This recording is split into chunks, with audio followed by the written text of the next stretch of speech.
العالمين والصلاة والسلام على سيد الأنبياء والمرسلين نبينا محمد وعلى آله وصحبه أجمعين أما بعد.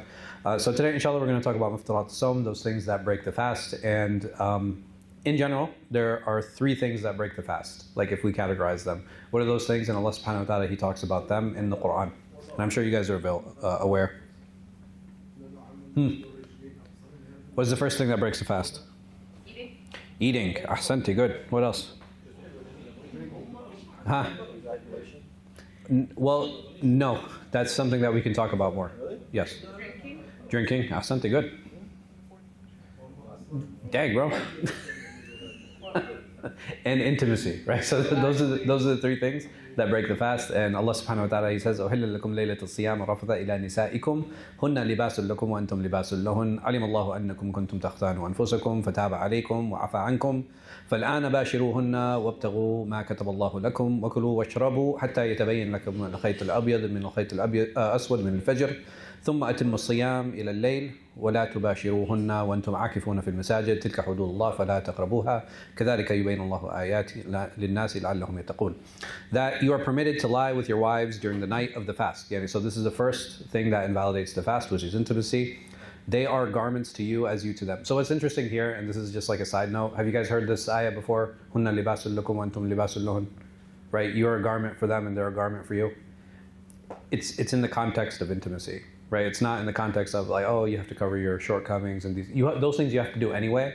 But I think it's a stretch when people use this ayah as a proof for that. And you can, the context is very clear. Allah was aware that you were betraying yourselves. Here, He Azza wa Jalla is basically talking about is, there was a Sahabi, when fasting first was prescribed, basically they were allowed to keep eating until they fell asleep. And the moment they fell asleep, khalas, that's it. They had to start their fast. So Sahabi came home and he was sitting, he broke his fast, he was sitting with his wife, he fell asleep, and then he woke up and he went to her because he wanted to be intimate with her. And she was like, dude, you fell asleep. And he was like, no, I didn't. It's like, I didn't fall asleep. So Allah subhanahu wa ta'ala, He revealed this ayah. He's like, kuntum taftanu anfusakum, that you only used to fool yourselves, right? They used to tell themselves like, no, I didn't fall asleep. I just dozed off for a second. I wasn't this. So Allah subhanahu wa ta'ala, He says, فَالْآنَ تُبَاشِرُهُنَّ. It's okay. You can continue, or you can be intimate with them until the fajr, until dawn. And in the same sets of verse, or the same verse, He Azza wa Jalla, He says, eat and drink until the white thread of dawn becomes distinct from the black. So in this verse, we have the three things that Allah subhanahu wa ta'ala has prescribed and said that these three things break the fast, right? Eating, drinking, and intimacy. So essentially, what breaks the fast? One thing here is all of the things that enter the jawf, right? So the jawf is what we would call either the throat or we would call the stomach. And there's a qaida fiqhiyah that says anything that reaches the jawf, right? Anything that reaches this inner cavity or this space through an open passage, a usual route, right? So we're not talking about, someone might be like, oh, okay, well, what if I have a feeding tube, right? What if I have a feeding tube and then I have food coming in through there? That's not what's being discussed here. What's being discussed here is like the normal way that we eat and drink and consume. If food reaches through those normal ways, is it something that breaks the fast? I want you guys to remember this because this will help us decide on what is muftir and what is not muftir. The second thing I want you guys to think about is, can understanding biology and anatomy help us or help give a more precise ruling? Because during the early period of Islam, as these rulings were being formed, they had a general idea about anatomy because they slaughtered animals, right? So when you slaughter animals, you have a general idea of how organs are set up and things like that. They used to go into battle, they would see people cut, right? So they would have an idea on what general anatomy is, but do you think they would have specific ideas on how the body is set up? No, they wouldn't. Which is why you have some of the early rulings very different than some of the later rulings that we'll talk about and we'll discuss.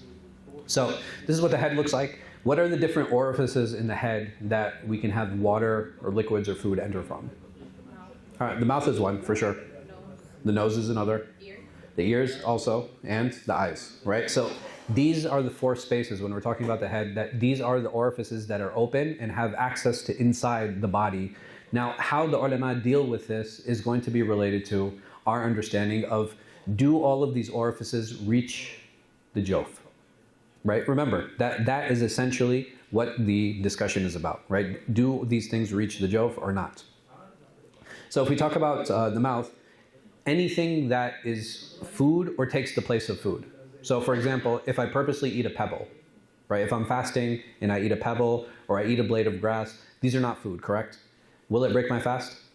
Absolutely, right? Anything that I purposely take and enters, remember, anything that enters the jawf is something that nullifies and something that breaks the fast. Anything that we drink, so even non-food items, someone might be like, oh, historically, they'd be like, okay, a stone or that would break the fast. Today, a tablet, does a tablet have any nutritional value? No, it doesn't. But even that, even though it's not food, it would be something that breaks our fast. The same thing with drinking water. Drinking, it has to be an actual drink, right? So a drink that you take the water, you sip it with the intention of it reaching the throat, even if it is a drop, right? That's something that would, if I purposely do it, I invalidate the fast. The exception here is rinsing. Like, so when can I rinse my mouth out? Usually when I make wudu, I'm rinsing my mouth out. The Prophet ﷺ, he did not prohibit rinsing the mouth out while an individual is making wudu, meaning that this is something that is permitted. Even though when we rinse our mouth out, is there water that can reach our throat? Absolutely, it can, but it's a very minuscule amount, and the reason I'm doing it is because I'm trying to make wudu. Also, tasting. What does that mean? So if I'm cooking, it's permissible for me to taste the food while I'm cooking, and that is not something that will break my fast. Why? You don't ingest it? Ahsant, right? Because it doesn't, remember the jawf, what we're talking about, and this is a very important qaida or principle that I want you guys to keep in mind, that anything that doesn't reach the jawf is still considered reasonable and okay. Like, gum. Why not? Because of the sugar, right? The sugar that reaches there. Okay, well, what if I have unflavored gum? It can touch your throat and the saliva. The saliva is something I'm producing anyway. Even unflavored gum still has, stuff in it, right? And those things do reach the throat, and that's why we can't have gum or we can't consume gum. Hey, what about brushing my teeth? That's fine. It's fine. Why? Or why is it a problem? Why would it be a problem? Why would it not be a problem? Because right. You actually because of how sharp toothpaste tastes, we make an active effort not to ingest it and not to swallow it. Vomiting. So there's a difference of opinion concerning the vomiting. If an individual does it purposely, there is a difference of opinion around that. So the majority, they say that unintentional vomiting actually doesn't break the fast, right? So we're talking about the fast here right now. We're not talking about wudu. Intentional vomiting, they say, invalidates the fast only if you actually have a reaction. So if, for example, I try to make myself throw up and nothing comes out, according to the majority, my fast is still valid. It's still valid. If nothing comes out, my fast is still valid. But if something comes out, then my fast is broken. Ibn Hazm, he said vomiting never invalidates the wudu. And I believe the reason is because I think he believes the hadith is weak. So the sinuses, these are like the empty pockets in our heads. Like we have these air pockets that are there. They're to filter the air that we breathe in. But over here, what is the main thing that concerns me about these sinuses? Right? The mucus is something we naturally produce. Not just the water. Remember what we're talking about? What am I concerned with? If anything enters these sinuses, what do I need to be concerned with? Right? If it makes it to the throat. Remember, everything is going to go back to, does it reach the jawf or not? Right? Does it reach the throat or not? And over here, does it? It does. So, but you have an exceptional case with these sinuses. Because the Prophet ﷺ, he says that exaggerate in rinsing the nose unless you are fasting. Meaning that when I make wudu, I sniff water into my nose, but he ﷺ said I should do what? Right, do it gently. Yeah. Don't do it a lot, because why did he say that? Because you can swallow it, right? Because you can actively swallow the water, and that's something that can break your wudu. Yes? Those nasal sprays for like congestion. Okay, I'll get to that. So the majority, they say that if water is unintentionally taken into the throat, then your fast is still valid. Ibn Hazm, of course, he says that even if it does intentionally, then it's valid, but I feel that's kind of far-fetched. Like smells. So this is by extension, right? So we'll get to the inhalers. Can I smell? Can I actively smell when I'm fasting? Yeah. Why? Because it's nothing that you're swallowing, you're just smelling. Remember, always go back to the qaida. Anything that reaches the jawf, right? Anything that reaches the throat. Does bukhar and bukhur and like incense, do these things reach the throat? No, they don't. So these, by ijma', by agreement, that it is permissible to smell anything. Like this brings the issue of inhalers. Now inhalers, there's a difference of opinion. Why? Because droplets can reach the throat. So what do you think the argument was on both sides?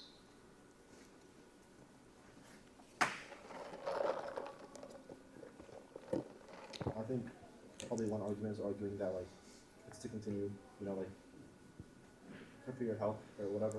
Okay, so if I'm taking it for medical reasons, I'm not doing it intentionally, right? Like I'm not doing it for fun, that I'm taking this inhaler.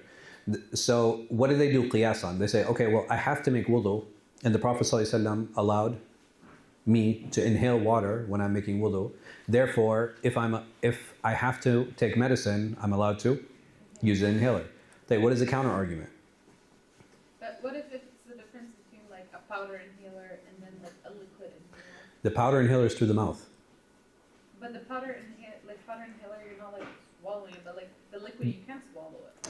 But the powder, it's through the mouth, right? So anything that's coming into the mouth, there's a much higher chance that it's going to go into the throat versus the nasal cavity. So part of it is because you're intentionally taking water in your nose. Now, when the Prophet ﷺ, he said, don't exaggerate with an inhaler. What are you doing? Like you're actively exaggerating and inhaling it.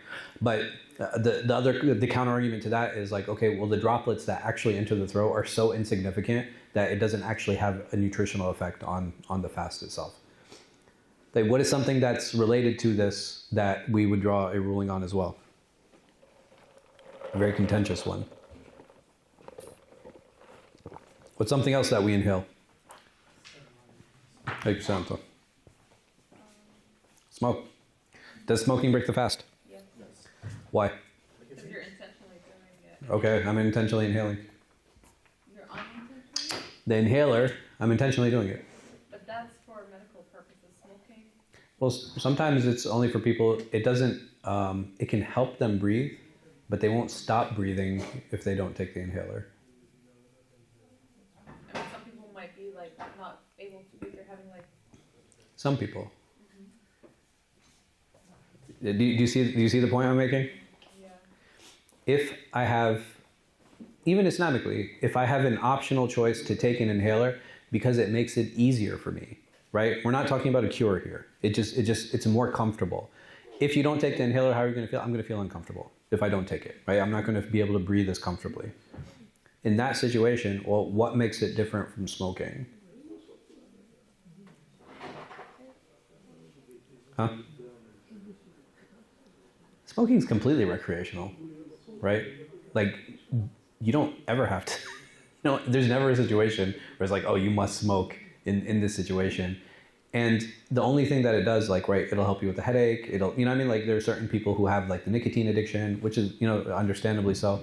But even with this, you do have a difference of opinion around smoking. Most of the scholars I've heard around this issue have said that it does break the fast. There are some that say it don't. I believe it does, and part of the reason is because the tar and there are other particulates in the cigarette that actually do reach the throat. So, and that's why I believe it's mufta. So the eyes. So what's going on here? In this image. You guys know these? Yeah, the tear and stuff. Right, these are the tear sacs. Where do they go? Into the nose. Right, they actually enter the nose, but the nose is connected to the throat, right? The ear, nose is connected. No, I'm just kidding. So the ear is connected to the throat, which is why sometimes when you take eye drops, you can taste it right in the back of your throat. So there is a connection that's there. There's a difference of opinion around this. So the Malikis and the Hanbalis, they say that it breaks the fast because there's a chance that it reaches the throat. The Hanafis, they say it doesn't break the fast Like, how do we argue either way?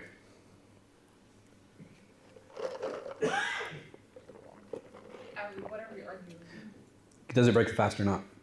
I mean, if it's just like hydration. Mm-hmm. I feel like the same argument as like the nose. For what purpose? Yeah. Okay. Well, did the Prophet ﷺ prohibit anyone from wearing kuhl No. when they were fasting? No. No. Right. Otherwise, it would be. Remember the categories we were talking about, like ears, drink. Like it would be one of them. The Prophet ﷺ said, "Naha an yaktahid yani fi sawm." But we don't have anything like that. We don't have any hadith where he ﷺ prohibited anyone from taking kuhl. In kuhl, where does the kuhl go? Like it actually enters the ear, like the eye ducts. And he ﷺ didn't say anything about that. In kuhl, in general, for women, is mainly used why? For beautification, right? So, Wallahu alam, like, I think I can understand both arguments, but I myself lean toward the Hanafi position in this. The ear, what's going on with the ear? So this part right here is called the eustachian tube, right? This is the ear canal, this is the eustachian tube. Eustachian tube connects to the throat. Why do you have a difference of opinion then? If I put water drops in my ear. It's directly connected to the throat. It is. Then so does it break the fast or not? So if I use eardrops. But you don't taste it, like you taste the eye drops. Remember, it's not about taste.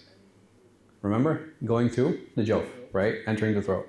So when I put the eardrops, does it break my fast or not? Yes? Okay.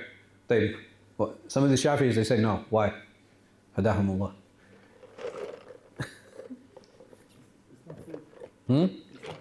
Remember, we said it doesn't have to be food.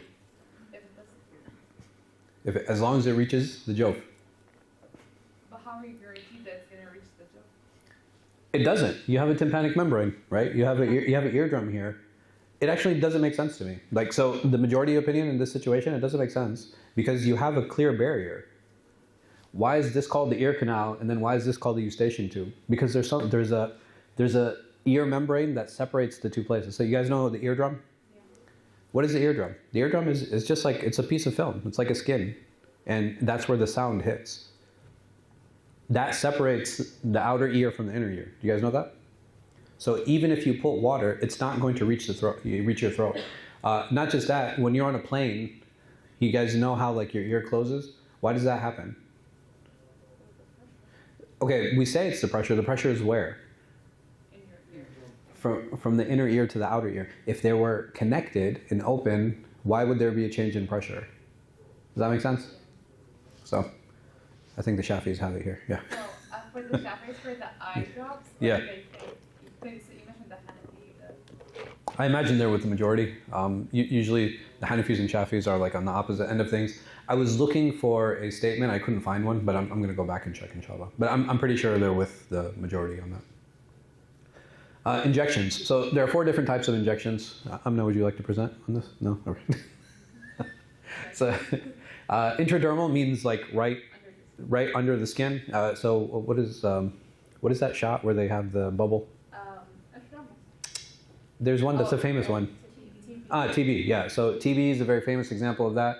Intravenous is where they actually inject it directly into the veins.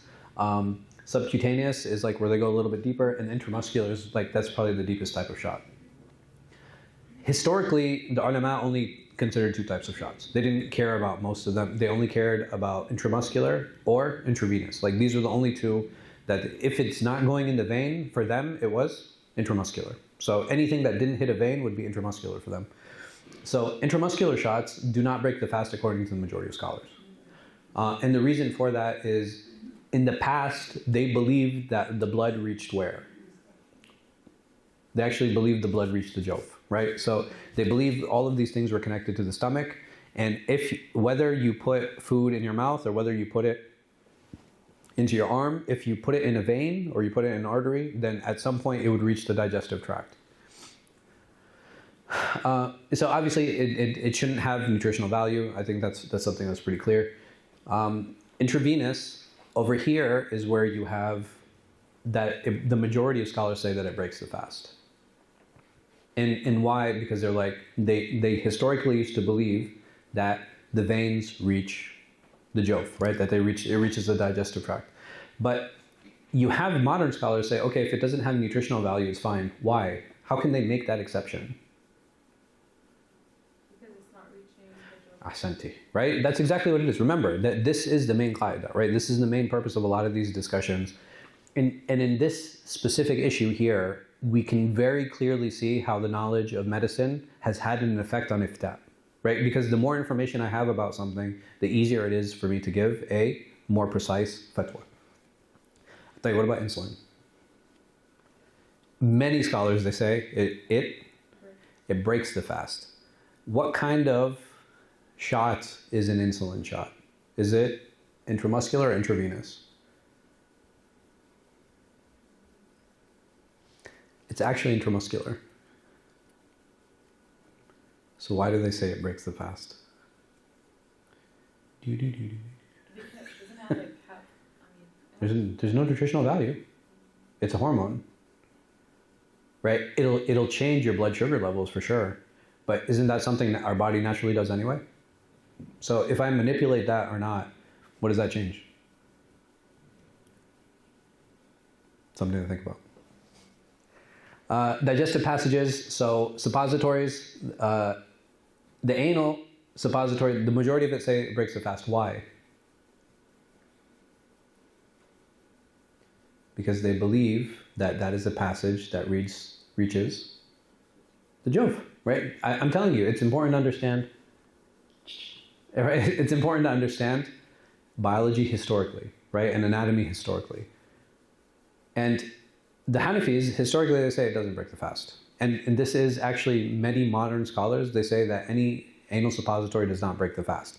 Urethral, this is much, much, much less used in medicine, but there's no connection at all to the digestive tract when we talk about like urination. Like when we talk about the urinary tract, there's no connection there. And this is why you have an agreement amongst all scholars that it doesn't break the fast. Reproductive passages. So over here, vaginal suppositories, what do you guys think? No, it doesn't break the fast. And this is something, again, that is agreed upon by all scholars. Why? Because it doesn't reach the jawf, right? It doesn't reach the digestive passages. What about tampons? And obviously this is before the cycle starts, right? So women will use the tampon before their cycle starts in preparation for it. They're still eligible to fast. Can they use it? Yeah, right? So if they can use a suppository, then obviously they can use a tampon as well. Masturbation. Does it break the fast or no? There's a difference of opinion. So the majority of scholars, they say yes, it does. Like anything that leads to any type of kissing and touching, anything that may lead to ejaculation, all of these things break the fast. Ibn Hazm, he said, he fully allowed it. He said, no, this is okay and this is fine. There's nothing wrong with it. The problem I have with this opinion, he basically says, oh, well, you don't have a text. There's no ayah, there's no hadith that talks specifically about this, and that's why it doesn't break the fast. And there's a hadith in Sahih Muslim where the Prophet ﷺ, where Allah subhanahu wa ta'ala, he says that he left his shahwa. He left his shahwa. And he left his food and he left his drink. So leaving desire, for me, that can qualify either as intimacy or as masturbation. So I agree, and I believe that the majority actually have a better argument concerning this specific issue. What if I intentionally break my fast? I don't know. Uthman probably talked about this last time. No, he said he'll leave it for you. Oh, he leaves it for you. Okay. So if I intentionally break my fast, there is a difference of opinion around this issue. You have the Hanafis and the Malikis versus the Shafis and the Hanbalis. The Hanafis and the Malikis, they say this is just like somebody who is intimate with his spouse during the day in Ramadan. So what do you have to do? You have to free a slave, or you have to fast for 2 consecutive months, or you have to feed 60 people. For the Malikis, this is actually the preferred opinion. And I believe that the reason that they took that opinion, because it's the closest one to qada, right? So they didn't want to take the highest one, which is for somebody, because they believe breaking the fast is a spectrum, right? The worst way to break your fast is to be intimate. And they say the worst way to break it is to purposely eat something or to consume something. So thank you. So the worst way to do that is to, it's okay, khalas. I think I'm not got tired of me speaking through the thing. They wanted to take the lower part of this, versus the Shafis and the Hanbalis, they say to make up the fast. So that's all you have to do, right? If a person intentionally breaks their fast, what they have to do is they have to make it up outside of Ramadan. There are many unique elements of fasting, but I will leave it there. The expiation over here of these three, this is for an individual that is intimate with the spouse during the month of Ramadan, that either he has to, number one, if he has a slave, he frees it. If he doesn't have a slave, he has to fast for 2 consecutive months. If he's unable to do that, then he has to fast for 60 days. But these are all the things that break the fast, and this is what happens if an individual intentionally breaks his fast. But we'll stop here. Wallahu a'lam wa sallallahu ala khayri khalqin, nabina Muhammad wa ala sahbihi wa sallam. Any questions? That's it. I mean, the first week we spent on why, the purpose of fasting. Last week was like al-ahkam, and today was like the things that break it. It's not like a million different things. And I figured this would be about like a half hour, 40 minutes, which is about how long it took. But you guys walked away with a understanding. Alhamdulillah. Good. Any questions? Yes. So intimacy. Yeah. What kind of intimacy are you talking about? Vaginal. That's it? There's different.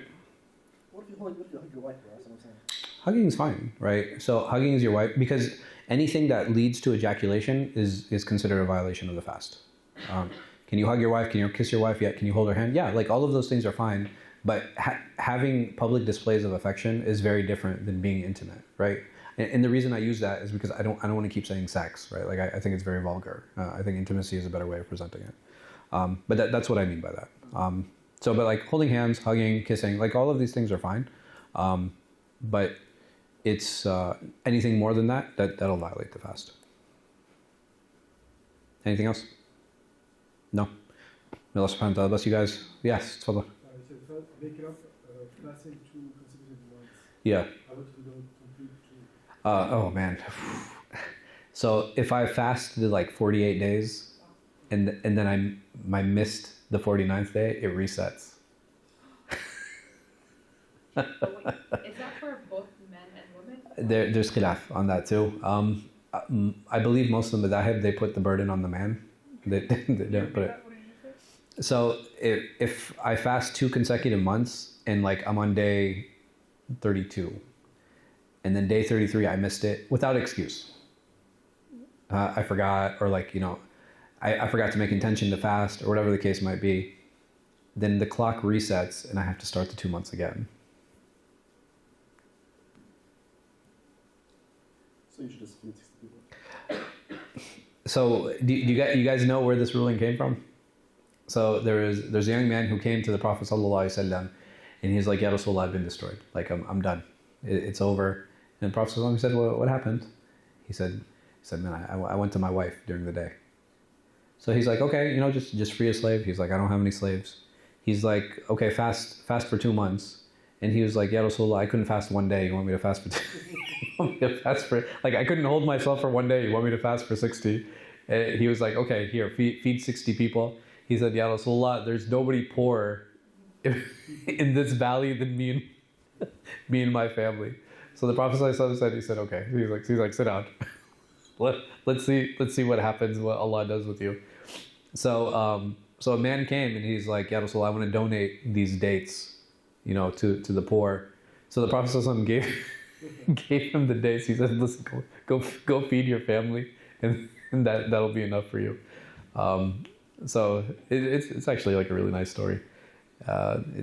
It shows the empathy of the Prophet ﷺ, and like, just the kindness and the patience that he had with the companions. But it is funny. Like I always enjoyed that part. He's like, "I couldn't fast 1 day. You want me to fast 60? Like, good. جزاكم الله خير والله أعلم وصلى الله على خير خلق نبينا محمد وعلى آله وصحبه وسلم.